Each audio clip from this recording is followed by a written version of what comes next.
What's up, family? How are you? Welcome back to another episode of Bettermindz Interrupting with Lovely T, myself, the spiritual personal trainer, and Maria, the brown girl interrupting.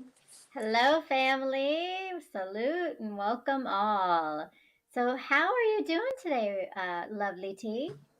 I'm actually in a good mood. I'm feeling good. I'm feeling great. Feeling great, feeling good. That's how I feel. That's a good place to be. I see we got the red, both of us, right? We didn't even coordinate today. We just did. we never We do. We never we do. on that sync. We on that sync. Okay. And okay, so we got an interesting topic today.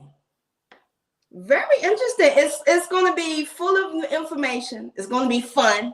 It's going to be gross. It's going to be moments. Would you like to know what we're talking about today? Oh, you know I do. Let's talk about sex, lust, and love. That's some heavy topics there. Sex, lust, and love. It's some heavy topics now. I personally have my own thoughts, my own notes. And so let's get into it. All right. So I'm gonna give you some background. You know how I do. I don't need to define sex, lust, and love. But it'll come up. So let's talk about it right now. Namaste, redemption. Namaste, redemption. Welcome. Okay, so what's up, Tennessee Mischief? Nice to see you. Cup filled, blunt lit. I love it. What's up, Tennessee? Sounds like we talking tabernacle. LOL. All right. All right. So today's sexual energy is misunderstood and abused. Many people don't know and no longer enjoy its spiritual significance. Sexual union is a sacred act. We know this. We all know this. Regarded with great respect and reverence by a particular person, group, or religion. That's what the sacred act of sex is about with the individual. Sex is a beautiful way to connect and raise soul consciousness. And by the way, this is adult speaking. Put the kiddos away. This is the after hours 18 plus conversation. There you go. Yes. Where's the disclaimer? We need that, right? That's right. Throw it up there, producer. Throw that disclaimer up there. All right, Jeremy Lee's nice. Okay. Thank you. All right, so sexual arousal requires the stimulation of the parasympathetic nervous system. The parasympathetic the nervous system consists of nerves arising from the brain and the lower end of the spinal cord, and supplying the internal organs, blood vessels, and glands with circulating oxygen. This nervous system has a relaxing and cleansing effect on the body. It reduces anxiety. It gives way to a sense of calm. When you share a love touch, it heightens sensation. When you touch somebody, you're like, ooh, especially if you romantically like them. You're like, damn, his touch feels so good. Oh, damn, her touch is so tender and so, ooh. It gives you those sensations. And it nourishes your whole body. Pleasure and sensation are amplified through the sacral chakra, guys, which is the second one, right? So I think I gave y'all some spool on the root. Here's the sacral. No, it was the heart, right? The heart chakra. Well, here's the sacral. The sacral is the second chakra, and it controls your sensations, your enjoyment, your sexual desires. It controls all of those, and there's some deficiencies and excess characteristics in those too. But we're not talking about that yet. So, orgasms is the experience of completely letting go. Ooh. We got to let go in that too. And allowing the body mind to surrender to the spirit and be flooded with ecstasy energy. That's the good kind of let go, though, right? Like that's that's the the good kind of let go. go. That's the easy let go. I'm good with that one. I got that one. Also, warning. The opinions expressed in this program are those of the presenter in their current state of mind, which they have the right to change at any given moment. The iRant Network and the members of the Ranters Union are not responsible for any claims made. All opinions and train of thoughts are welcomed here and protected by the First Amendment and the Ranters Union. All commentary, criticism, news reporting, research, teaching, and or scholarship of copyrighted material is protected by the Fair Use Act under Section 107 of the Copyright Act of 1976. iRant Network and the founder of the Ranters Union, Jalogic, aka Mr. M, recommends that you take what is said and do your own research. Read a goddamn book and form your own opinion. Furthermore, listen carefully to the ranters rant and debate their opinions and form your own conclusion. Thank you for watching this member-supported program, powered by the Ranters Union and produced for the iRant Network. Good day. all right. Tennessee, Okay. can't Now, blame me Mark, for the what's the first last thing warning. you heard me say? LOL. Okay, so we were at orgasm. That's where you had me. So that Start from the orgasm is where we were, I believe. okay. So Kenny said wait, what did y'all say? You said orgasm. That's why I think we were there. So I'm gonna start at the beginning. Warning. We gonna get warnings all night, huh? So, all right. The orgasm is the experience of completely letting go and allowing the body mind to surrender to the spirit and be flooded with ecstatic energy. All cells in the body open to receive the divine elixir and are realigned at the point of ecstasy. Climax is followed by spontaneous relaxation. So after you climax, the spontaneous of that relaxation is what gives you that satisfaction. Sex is a great healer when not abused. So there was a psychotherapist that did a research on bioenergy that sex and orgasms were crucial for the bioelectric current of energy to complete its circuit through the body, the energy. So it can complete its circle through it. This flow of energy is essential for a healthy mind. That's why sex good. So sex is good for your mind. So what I got so far, sex is good for your mind. It relaxes your body. It lets you let go in every way, as long as you're climaxing. Let's be honest, right? Exactly. Okay. So, and it's healing. It's healing. It's healing when used in the right way. This is something interesting. Do you know that dolphins are the only animals that have sex for the right reasons? And when I say the right reasons, sexual act is supposed to be a spiritual, sacred act. It's supposed to uplift you. It's not supposed to be, I mean, it can be whatever you want it to be, but the purpose is to feel the sensation, to enjoy just that. But they're the only animals that does that. All of them, they just making babies. So wait, so dolphins actually have sex in order to feel sex versus... Yeah, they have sex for the pleasure. Literally. All right. Okay. They the only animals that do that.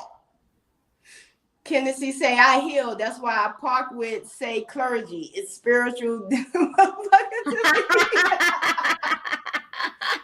I hear you, Kennedy. Okay, so let's get back to the sacral chakra now. It is the center of sexuality. It's responsible for the impulse of pleasure, of course, sensation, and sharing. For many people, orgasm is the closest they will come to a true spiritual bliss.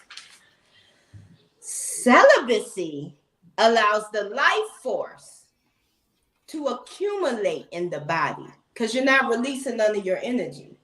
You're holding on to it, right? Energy can be then directed up through the chakras, enhancing spiritual experience. Check this out.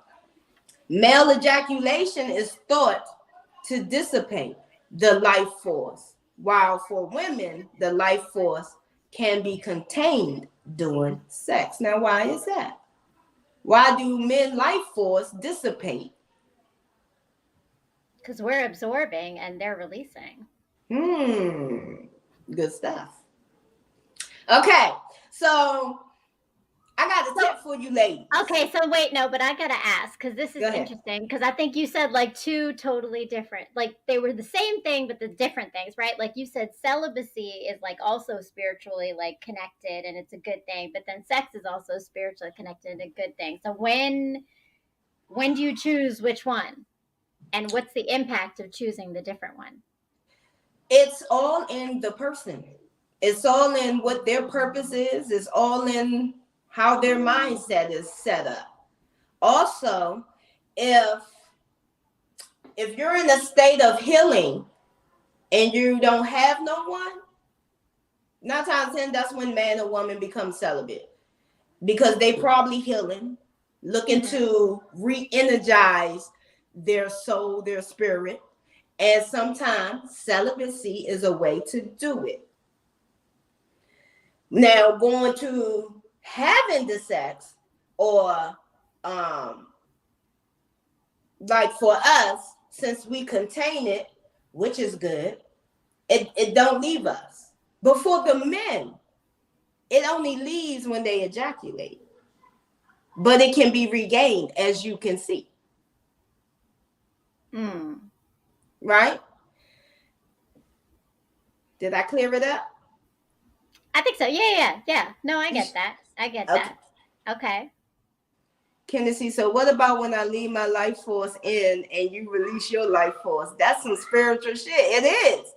That is a sacred act when it's done in that way. No jokes. That's a sacred act. Good evening, Mr. Jones. Good evening, Queens in the panel. Salute to all the queens and kings in the chat. Yes, good evening, Mr. Jones. Welcome. So I want to say, I got a tip for you ladies. And men, you can tell your ladies this as well. It'll help both of y'all out, you know. Women that experience dryness, I'm going to need you to drink more damn water. That's all it takes. Okay? What you eat also affects you. But for the most part, before you have the intimacy, please, I need you ladies to stay up on your water. You're supposed to be on your water anyway, everybody. But particularly if you're sexually active or if you find yourself being dry, I need you to just drink water. That's it. Your body is dehydrated. How you going to produce moisture? That's just a little tip I wanted to give y'all. And some of y'all cougars might be mad at me. I believe Maria had a question on her Instagram like some months ago about sugar daddies. That's true. I did. In fact. This is interesting.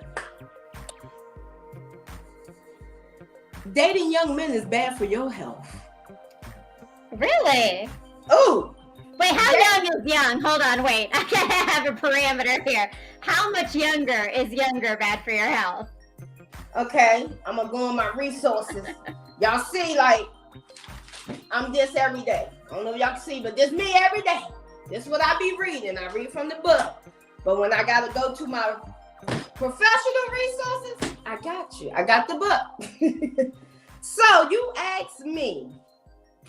I'm gonna read this. This is a little something for the men too. It don't really affect the men, but I'm gonna tell you why. It turns out that being a cougar can be bad for your health.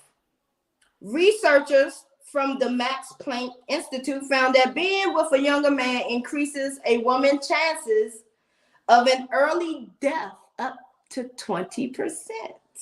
Wow. The study found that women in relationships with men 7 to 9 years younger had a less joyful and more stressful life.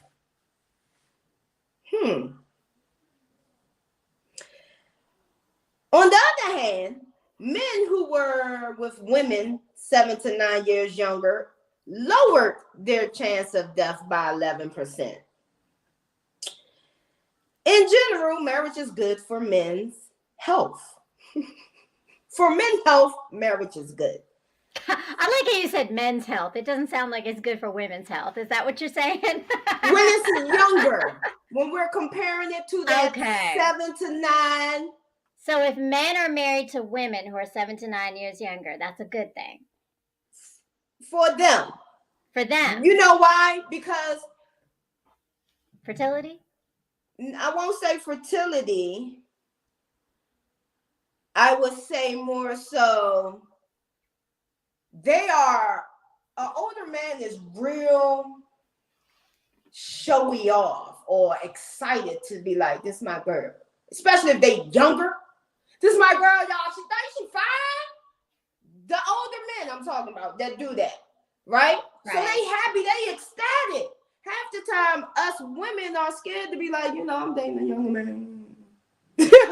That's him right there. We kind of.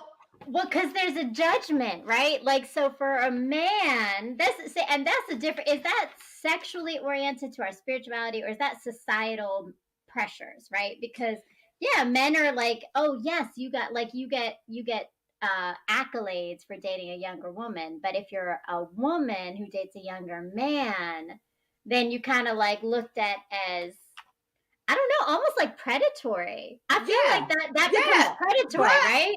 But you're right. But isn't that, think about it. When a man have threesome, that's what it is. It's a threesome. When a woman have a threesome, it's a triangle. It goes to what you said, the society pressures and programming and the society norms or trending and right. Okay. That's what it goes down to. However, unmarried men can actually shorten their life. A man that is not married has a short lifespan. This is just research. Okay. I mean, if you can compare and check it out and see, okay, well, let me see. Let's see how true it is, right? Okay, so I'm gonna give y'all some statistics.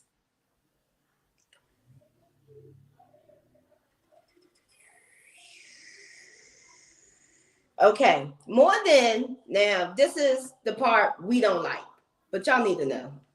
More than 75% of young women, let me read this. About 30% of 15 to 17-year-old adolescents have had sexual intercourse, but only 80% of them reported using condoms. More than 75% of young women, 18 through 25, felt they were low risk of acquiring an STD. So in their mind, that is why they don't need to use a condom. They don't believe in STDs and all that other good stuff, right? So I see we got someone in the chat here. Annie Johnson. Yes, Stopping by. Hello. Annie. Hi, Annie. Hello, how are you? Okay, so welcome. The next time, well, let's hear all these. You think it? Redemption's got some thoughts on here. You think it would be longer, no stress, so they calm. They claim. You know, but I think that's a good point because they claim no stress, but the truth of the matter is women take care of men. That's why they live longer when they dealing with younger women. That is true. That is true. Men don't take care of us. Well, I'm not going to say they don't take care of us. I mean, in a nurturing way. You know how we naturally... It's a different kind of care. Right. They care for us, but the way we care, they don't in the same. They do it the way they supposed to do, in a man's way. But that is why. They get taken care of very well by us ladies that cares. So, the next time you get naked with somebody, ask yourself, is it worth a slow death, a miserable pregnancy, or sensation of pissing razor blades? Damn. Because it names some STDs. I didn't feel like knowing names. No. We old enough. We know what the majority of these STDs are. Agreed. I'm not feeling like this is much Valentine's Day conversation though, but okay. Yes. All those things I'm trying to scare y'all from but all those things are true. I'm trying to scare you from spontaneous sex on Valentine's Day. Never spontaneous sex? I mean, like sometimes, right? I mean, you know, as long as you know the person. Okay, so let's get off of that. Let's say why. He said the clap. Yeah. Let's say why sex is good for you. Okay, it relieves stress. We know that because we feel good as a motherfucker after that, right? Okay, It lowers blood pressure. It boosts your immune system. It improves body maintenance because it is exercising as long as you're not missionary and boring, okay? It improves cardiovascular health. Why? Because have you ever realized you're out of breath when you have sex? If it's that good, if it's good, right? You're out of breath.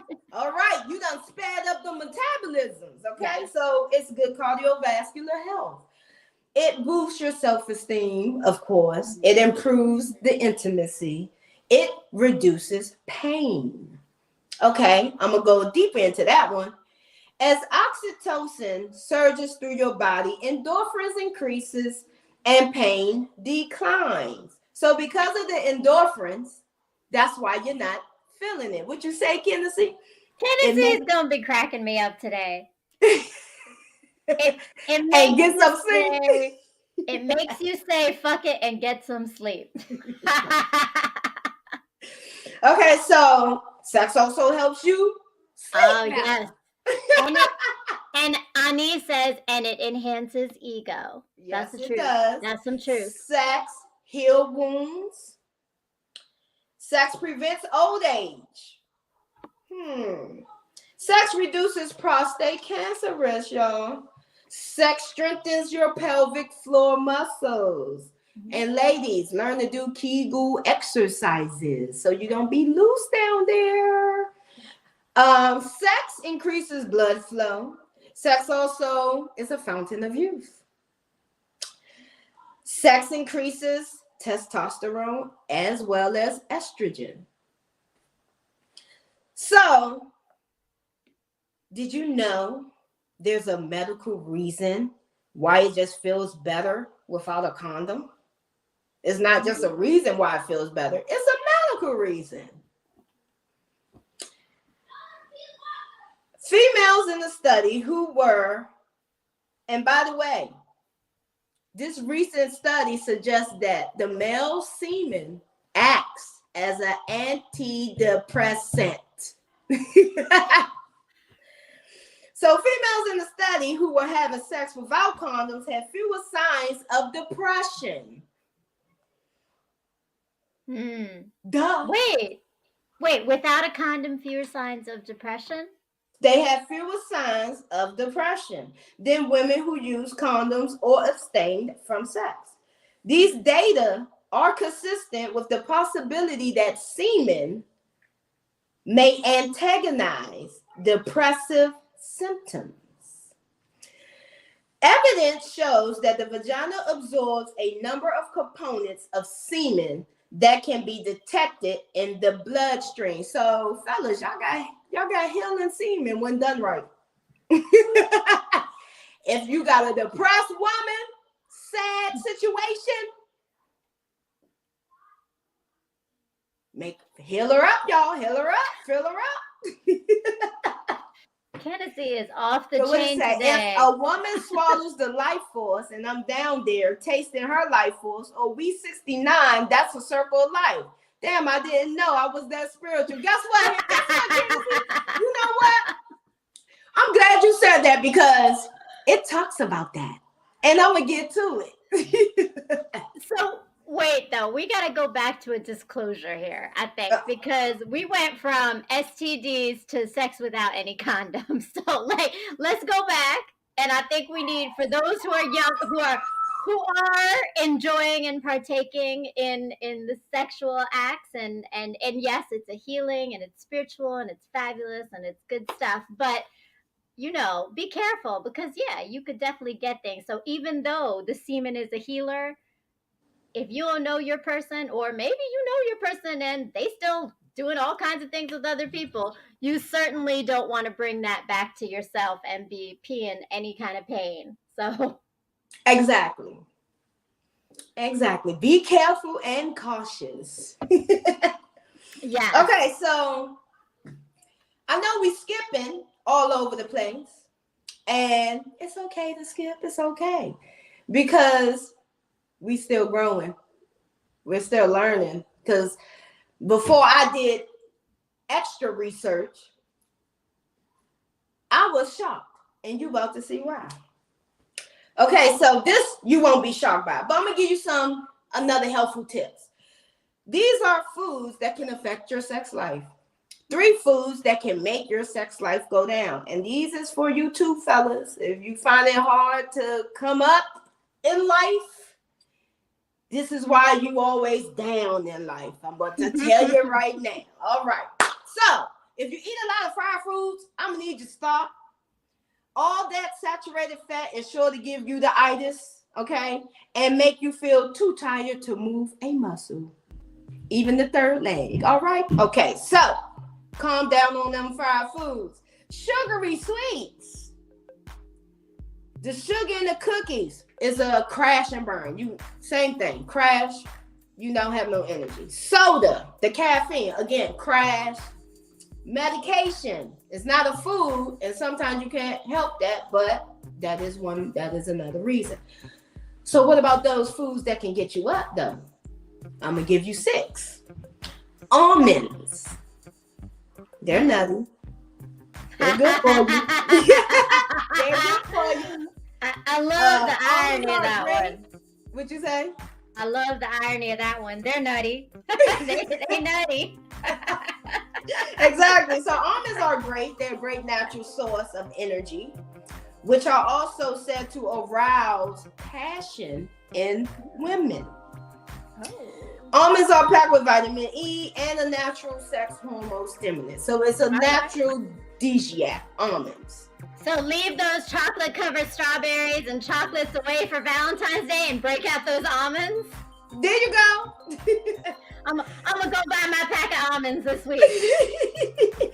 I'm gonna pick some up too. All right, so we got the avocado with its 25 essential nutrients. It is said to be one of the healthiest fruits in the world, which can also boost your immune, boost your circulation, and your sexuality. Bananas. The potassium, it's an energy booster. It helps muscle contract, leading to stronger orgasm, ladies. From banana. Eat a banana before sex. Chocolate. You mentioned that, Maria. chocolate. Cocoa contains a chemical stimulant alone. And that gives you the makeup of the sexual high drive, chocolate. You ever notice, and this for the women, you ever notice you be like, damn, I'm so fucking horny, and you on your cycle, but with the chocolate, they'll kind of satisfy you. Nothing is going to satisfy your horniness other than a man, but chocolate. You see that? You see how it's a stimulant because it satisfied that drive for you like the man would have, right? I'm gonna have to say a toy could do it too, but let's be clear. It could. In between, right? You know, it could. But that's interesting because it's like then chocolate just enhances the experience when you add it into the experience. Yes, it does. Right? It does. Okay, garlic. I thought it just got rid of vampires, but I guess it do more. So, eating garlic helps your body to release a chemical called allicin, which increases blood flow in the body. And all of that blood flow go all to the right places. And the fiber gives you energy from the garlic. Yes, garlic is fiber. So if you need fiber, to add more fiber, add garlic to your dishes. Add flaxseed to your dishes. Ginseng. Of course, we know that. We know ginseng. I'm sure some of y'all fellas out there just be, take the ginseng, drink the root, eat the root. I'm sure. Us ladies too, we need the energy, the stimulant too sometimes. It's good for your mind too, though, right? It is good for the mind. So ginseng has been used for thousands of years in traditional Chinese medicine to increase male virility and stamina.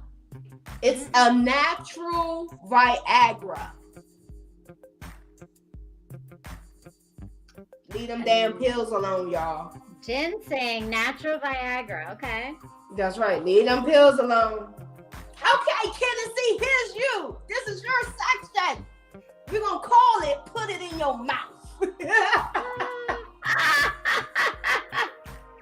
All right now, so, and this is, I'm dedicating this to you, Kennedy, because you almost told on what I was about to say. So, national statistics show that most Americans have some experience with oral sex. Lord, Kennedy. I just eat pussy and I'm back into game coach. Best food on earth. I see you pushing the P, huh? The natural aphrodisiacs, right? Right. So more than half of the teens and about 90% of adults aged 25 to 44 have had oral sex with someone of the opposite sex. While that popular email about the health benefits of swallowing turned out to be an internet hoax started by a college student, there actually are some health benefits to oral sex and swallowing. Though preventing breast cancer, as the email hoax claimed, isn't one of them. For example, a recent study found that women who gave their men oral sex and swallowed had a lower risk of a high blood pressure disorder that sometimes accompanies pregnancy. Another obvious benefit is avoiding some of the risks associated with regular intercourse. HIV and other viruses are inhibited by saliva and destroyed by the stomach acids. You can't even get HIV if you suck somebody off, but you can if you got cuts in your mouth, if you got cuts in your belly, your elements of your body. Okay.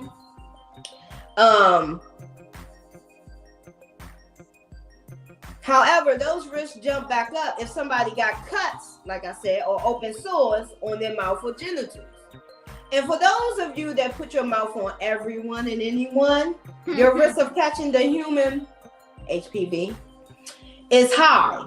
And HPV increases your risk of oral or throat cancer. So I think you want to second guess oral if you don't know who that person is. If you know who that person is, go to town, damn it. Shit. That's right. So don't laugh, men, because you can get it too. Throat cancer. You can get it too by giving oral. So you're not out of the sky for that one. All right. Ladies, Maria, do you know a tip to tasting better?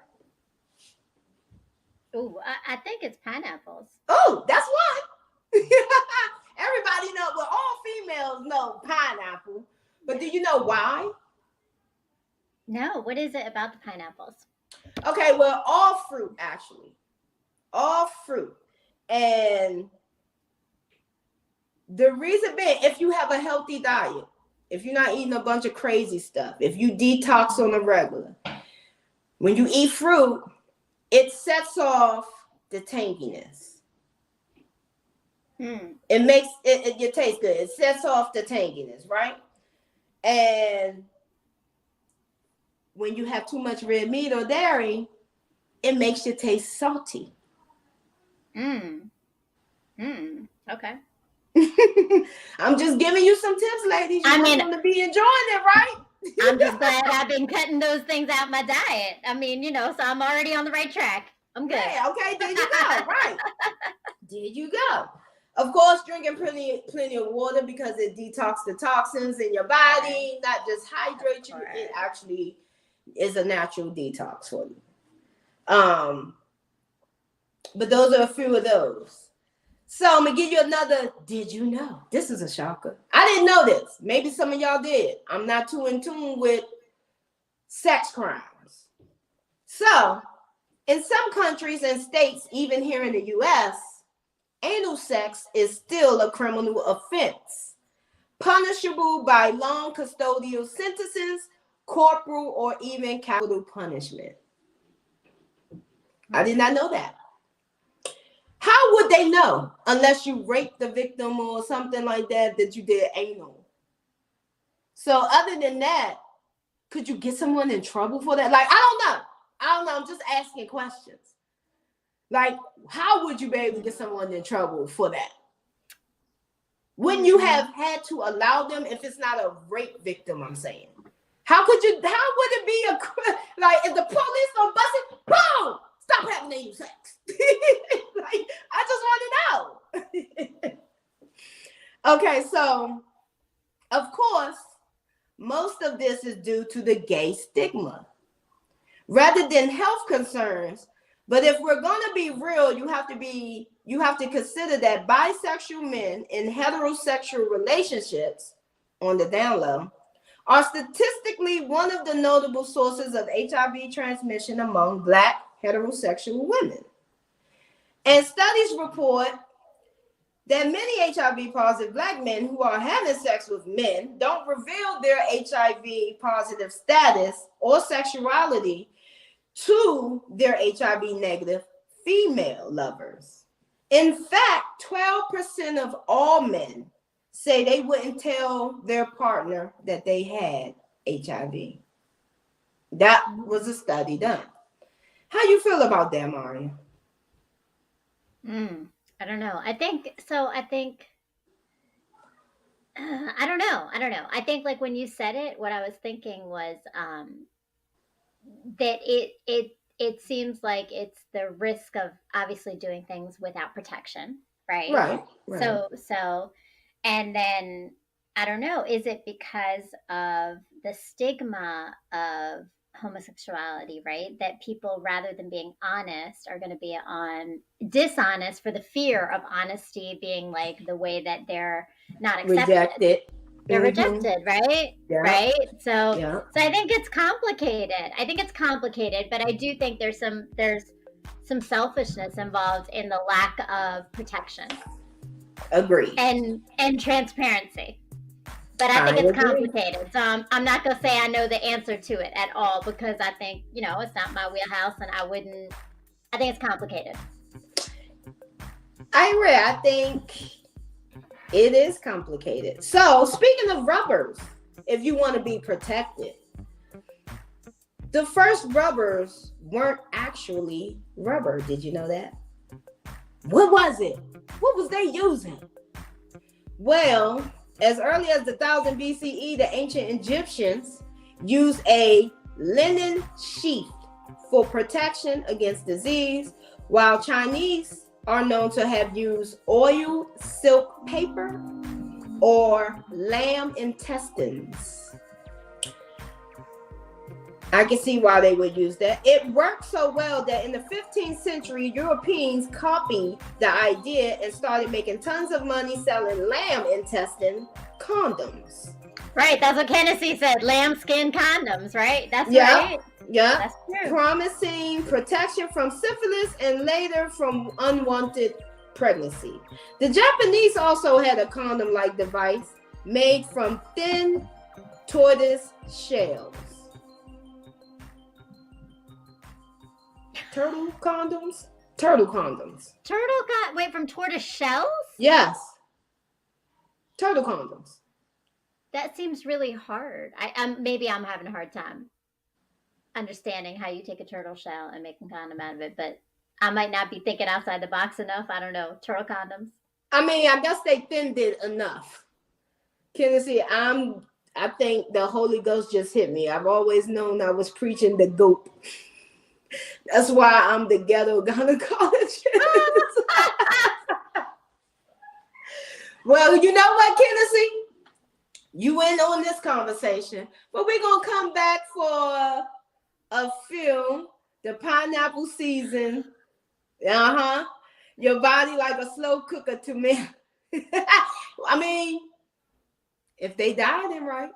But in the meantime, we're going to check out this brief introduction of this commercial.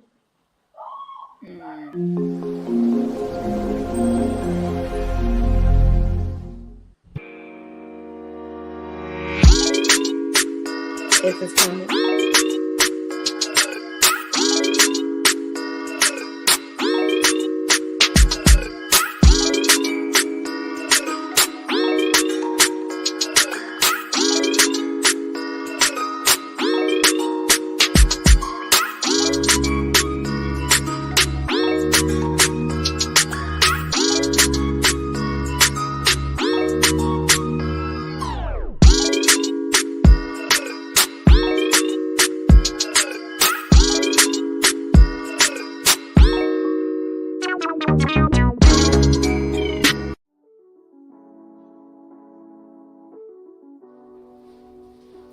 Welcome to Yomi, a yoga meditation program. Yomi, life attunement. You will learn to balance your 7 chakras.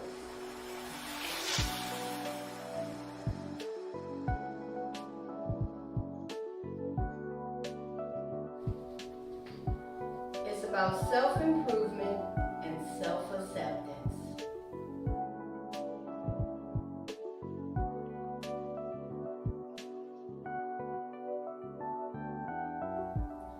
Using meditation to clear your thoughts.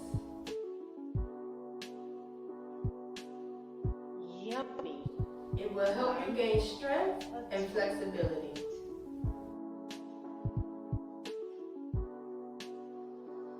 Maximize your self-confidence.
All right. Well, I have to say, all those products are actually pretty amazing. And I am a customer, not only a friend of Lovely Tea, but a customer too. And I've done the spiritual healing. That sacral chakra has been some of the work, right? And I do have the candles and the soaps, and I will say all of it from the Yomi attainment is powerful. It's powerful. So you have to check out Lovely T and her life coaching and her spiritual healing and the journey that she will take you on to heal yourself. It's not an easy journey. You have to be willing to do the work. No, it is not. It is not an easy journey. It's not an easy journey. It's not. It's not. But I will guide you. You won't know how difficult it is until you heal. Then you be like, damn, that was a tough journey I was going through. That is very true. You will hold our hand through the process. And that is huge. That is huge. Through the heart chakra, to the sacral, to it all. All of it. We're going to in-tune you, baby, okay? So, before we talk about what Brown Girl got going on next Sunday, because this Sunday is Super Bowl Sunday, so we're going to give y'all a little break. I'm going to talk about sexually addicts and derelicts. Well, I'm going to read it. And then y'all can give me some conversation on it. We could talk about this and see if we think the same as what is being put out. Do you remember when Kanye West said he was addicted to porn? No? Maybe I paid too much attention to hip-hop media. Speaking on his abstinence from the drugs that most rappers indulge in, Kanye confessed, "My only drug is porn. I have porn with me all the time. Whenever I go to the porn store, I call it the crack house." Maybe his huge porn collection is the reason why he's inseparable from the laptop he carries everywhere. Before sex hit the internet, a young Kanye was bringing smut magazines to school as a child. I'm not saying that looking at porn will make you a pervert, but we all know that being exposed to sex at a very young age can have some screwy effects on your psychology as you mature. Yeah. All I'm gonna say is, think of what's his name, y'all? Gospel singer, Inspiration.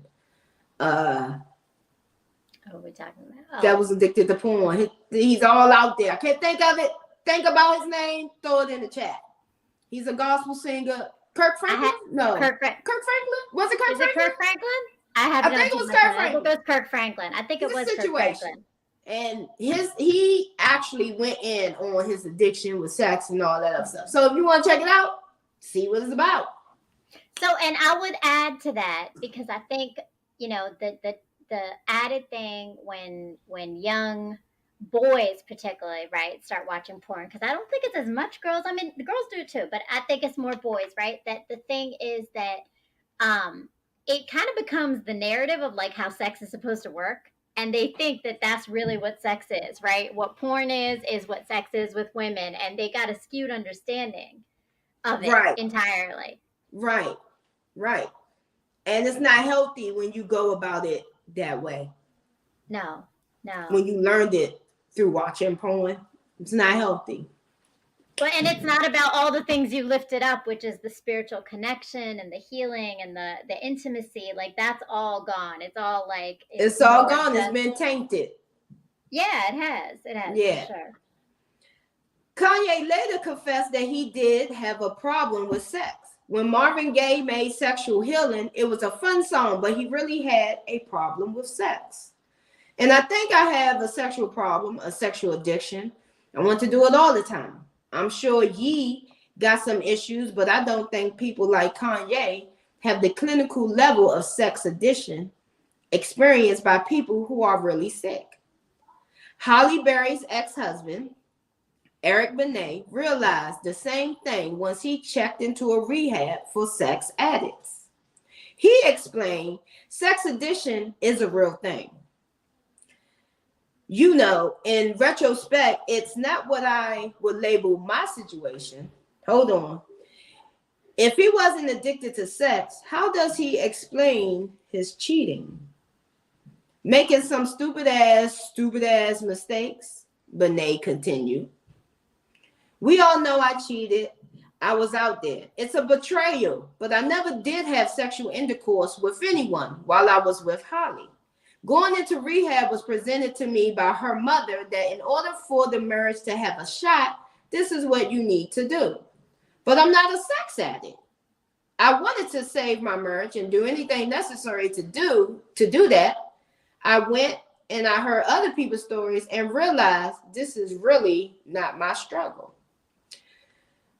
So even if you think you're addicted to sex, you might not be. You might just need that one person and just go ham on them. Are you a sex addict? So that's a big difference. Having a healthy sexual appetite with someone you're with is different than having a sex addiction. A sex addiction is literally like, I mean, you would know, right? You're giving me the information, but that's like to a point where there's no holds barred, right? Like it's literally with anything, anyone, anywhere, and it's that addiction. So you need it constantly, right? And in a way that there's almost withdrawal if you don't have it, right? Right. Versus, you start getting angry. Everybody is your enemy. Right. Which, I mean, that can happen when you have a healthy, sexual appetite, right? But yeah, of course. That, because you want it, right? You want it, you're craving it, but not the same way, right? Because it's a healthier perspective and there's still moderation. And I'd like to think, at least limited partners in it, right? It's not like everybody. Right. It's not everybody. Potentially, it could even be one partner, but I mean, for some, I would think it could be more. So it depends on that person's mindset. Kennedy say most atmosphere of sex is in church. They party on Friday and Saturday and be at church early Sunday morning to get back to the house, and the cycle continues. I can see that. I could definitely see that. So, Maria, are you a sex addict? Am I a sex Probably addict? Not. If you're an adult, no, I would say again, sex life. Healthy sexual appetite is there what I would describe it as. If you're an adult who constantly craves sexual satisfaction, you might have developed a compulsive behavior, which can resemble an addiction. But you're not really an addict. You just play one in real life. Since it's not a real addiction, there won't be real withdrawal if you get yourself back in check. And for some people, getting over a psychological fixation, obsession, can be just as hard as beating an addiction. For the strong-minded among us, it's much easier. So you might not even be an addict. You might not be a sex addict. You might just love having sex, but that don't mean you're a sex addict. Because if you can control, does that make you an addict? Or it just make you crave? You're craving more than an addict. And that's different. Right? Craving something is enjoying it for what it is, right? And craving it for what it is and looking for it for when it is, right? But addiction is one where it becomes like part of who you are, right? Like it's part of what like you survive through, what you have to have in order to get through the day, to get through the moments, right? That's right. So Maria, what's your show about that's coming up? Oh, well, actually, I think we're going to see a commercial. And I'm moving from blogs to a podcast as well. I think we're about to see exactly what it is. We are soon. Hi, my name is Maria, but you are soon going to know me as Brown Girl Interrupting. And what I mean by that is that very soon, hopefully, you're going to be following my blog.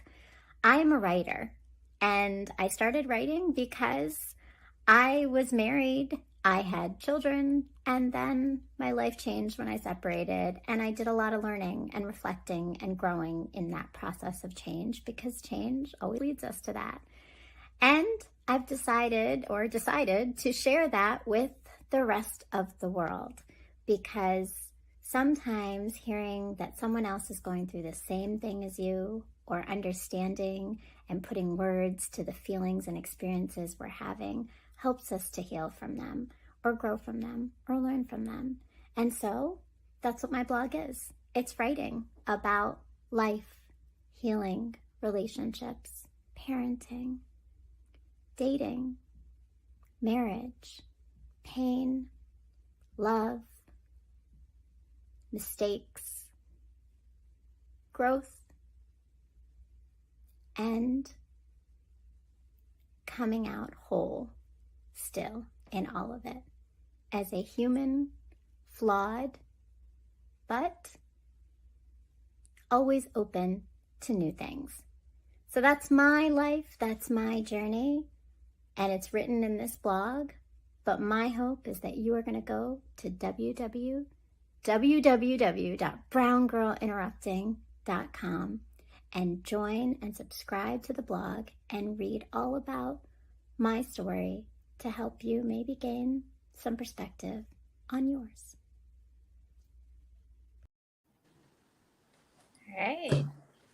All right. Okay, so before my producer kicked me in my butt, let me get into this last bit.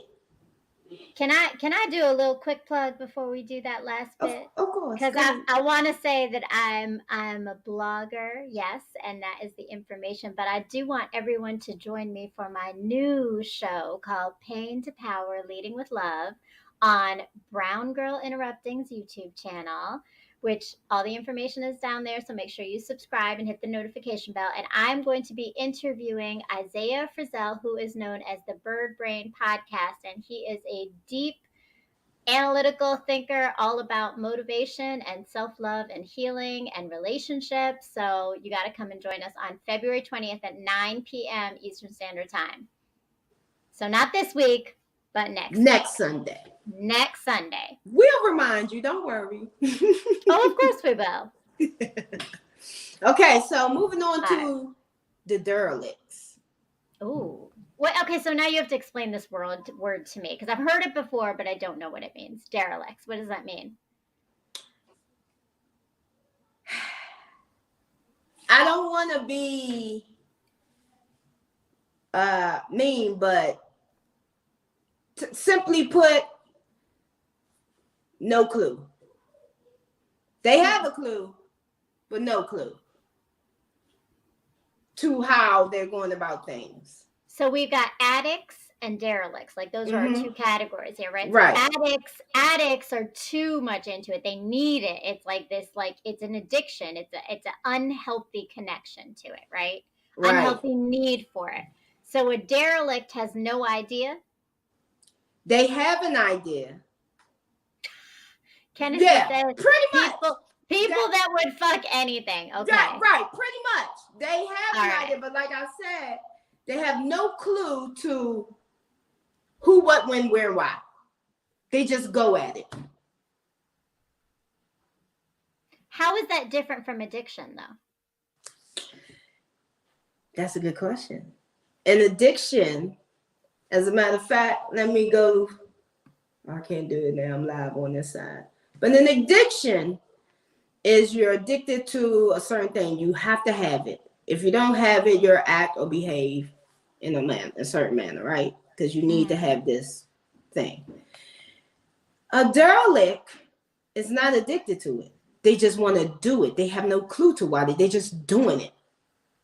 They might have reasons as far as if they're in a relationship. They're just cheaters. There's no.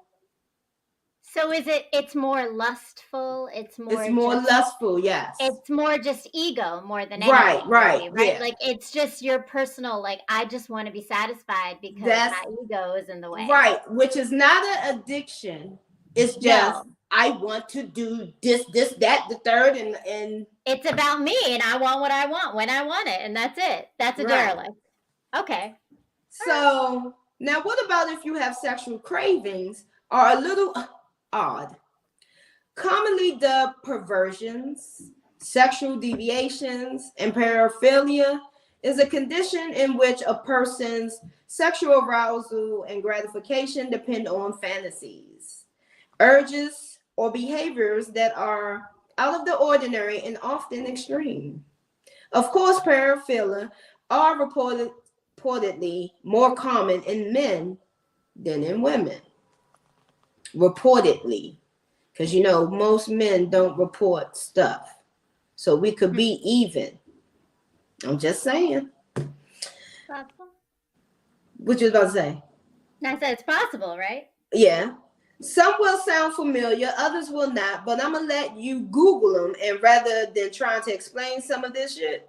Of course, there are others. In fact, some sources list as many 547 different paraphilias. Up until 1973. Hold on. Is paraphilia like another word for fetishes? Mm-hmm. Okay.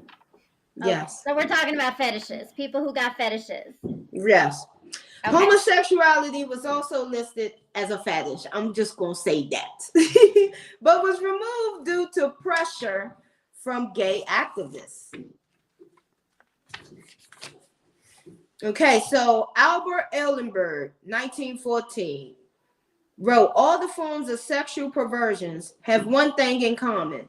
Their roots reach down into the matrix of natural and normal sex life. There, they are somehow closely connected with the feelings and expressions of physiological eroticism. They are hyperbolic intensifications, distortion, monstrous fruits of certain partial and secondary expressions of this eroticism, which is considered normal, or at least within the limits of healthy sex feelings. Again, they have no clue to why they're doing what, when, where, who, her, and why, because they seem it as normal, so they won't be addicted. Meaning, it's very real and natural for us to have sexual desires and for certain things to become triggers or objects of our attentions. But fetishes develop when those things grow beyond our control to become counterproductive to a healthy social sexual life. Let's face it, it's hard enough finding a mate in our communities. Imagine how hard it'd be finding a mate who will let you pee in their mouth. So what do you do? I don't want that mate. Yeah, we don't want that mate. As a matter of fact, you come over here with that shit. Don't sign up. Don't sign up for that one. if you even think, Lorraine and Bobby, come on. This ain't R. Kelly. We ain't peeing on nobody. Okay, so what do you do? Depends on how much you have an interest affects your life. For some people, they're just preferences. For others, their entire lives have been consumed. If it's caused problems for you, find self-help group, a therapist, or a healthy outlet for those cravings. There's probably a safe way for you to engage in whatever it is that floats your boat. But bear in mind that whatever's done in the dark will one day come to light. For the more extreme cases, they've got medications for that kind of stuff, but the jury's still out on whether they work. Again, there's therapy, even holistic therapy for most disorders. A lot of the time you're fixated on something that affected you strongly when you were young, while your sexual attitudes were still forming. For example, your dog happened to be in the room watching the first time you got some. Now you can't have sex without a dog licking your ass and Scooby-Doo DVD playing on the big screen. Clearly, time for some kind of therapy. Unless, of course, your mate loves you enough to understand. And if you can find a mate who will accept and love that, you better thank your lucky stars and never mess things up between y'all. Unless, of course, you got $1 million for hush money and enough fame to find someone else who will tolerate your kinky ass. And there's people out there like that. We know that. It is. It Way is out there. It is. It is. So we're a little over time. Trini, do you have any final thoughts for us to end our day? Some thoughts today? I do have some final thoughts. Don't let your desires turn into lifelong problems. If your interests or preferences are getting in the way of your sexual and or overall health, it's time to seek help. I need y'all to have a safe and good Valentine's Day. I hope I didn't scare you. And remember to come and check us out again every Thursday, 9 p.m. Same bat time, same bat channel. Peace, love, and light.